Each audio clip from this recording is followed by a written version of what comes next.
ہم جب بھی نماز ادا کرتے ہیں یا اللہ کا ذکر کرتے ہیں یا کوئی بھی نیک عمل کرتے ہیں تو ہمیں اس پر اترانا نہیں چاہیے یا خود کو بہت بڑا حاجی یا نمازی یا بہت نیک سمجھ کر بہت زیادہ خوش نہیں ہونا چاہیے کہ یہ کوئی ہم نے بہت بڑا کمال کر لیا ہے یا ہم اللہ کے بہت زیادہ نیک لوگوں میں شمار ہو گئے ہیں۔ بے شک یہ خوشی کی بات ہوگی کہ اگر 20 لوگوں میں سے یا ہزاروں لوگوں میں سے اللہ نے آپ کو چنا اور آپ اٹھ کر نماز کے لیے آئے، یا بہت سارے لوگ ایسے ہیں جو غلط کاریوں میں گناہوں میں ڈوبے ہوئے ہیں، اللہ نے اگر آپ کو بچایا ہے اس پر خوش ضرور ہونا چاہیے، لیکن ہمیشہ اللہ کا شکر ادا کرتے رہنا چاہیے۔ لا حول ولا قوت الا باللہ، نہیں ہے کوئی نیکی کرنے کی طاقت اور نہیں ہے برائی سے بچنے کی طاقت سوائے اللہ کی توفیق سے۔ تو اگر ہم کبھی نیکی کا کوئی عمل کرتے ہیں تو اللہ کی توفیق سے، اور اگر کبھی گناہ سے بچ پاتے ہیں، شیطان کی دشمنی سے اور اس کے حملے سے اگر ہم بچ پاتے ہیں تو یہ ٹھیک اللہ کا فضل ہوتا ہے، اسی کا کرم اور اسی کی توفیق سے ہوتا ہے۔ رسول اللہ صلی اللہ علیہ وسلم معاذ بن جبل رضی اللہ تعالی عنہ کے ساتھ ہیں، آپ کا ہاتھ ان کے ہاتھ میں ہے، اور آپ ان سے یہ ارشاد فرماتے ہیں کہ اے معاذ، میں آپ کو اپنا دوست رکھتا ہوں۔ تو معاذ رضی اللہ تعالی عنہ بھی یہ عرض کرتے ہیں کہ یا رسول اللہ، میں بھی آپ کو دوست رکھتا ہوں۔ تو نبی علیہ الصلوۃ والسلام نے فرمایا کہ اے معاذ، تم اگر مجھے دوست رکھتے ہو تو یہ تمہارا دوست تمہیں یہ نصیحت کرتا ہے کہ تم ہر نماز کے بعد اس ذکر کو، اس دعا کو ضرور پڑھا کرو اور کبھی نہ چھوڑنا۔ اور وہ کون سی دعا ہے؟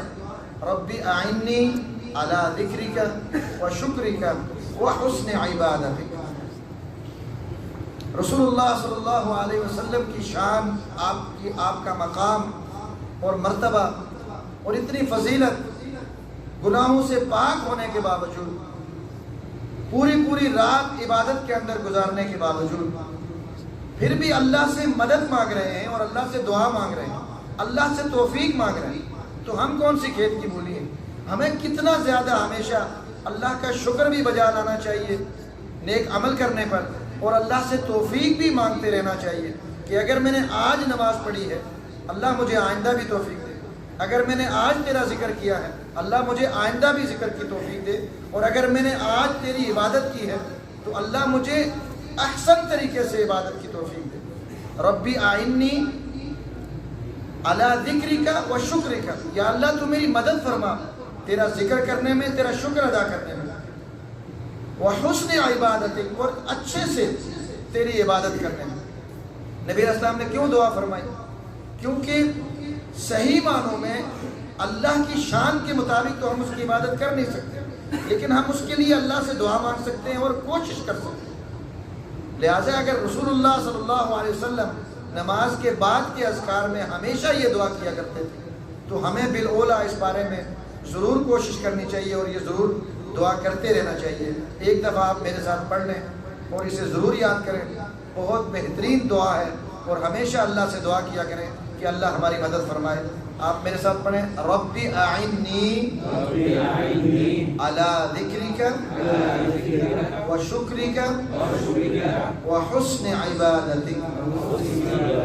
ربی اعنی علی ذکرک و شکرک و حسن عبادتک۔ آمین، جزاکم اللہ۔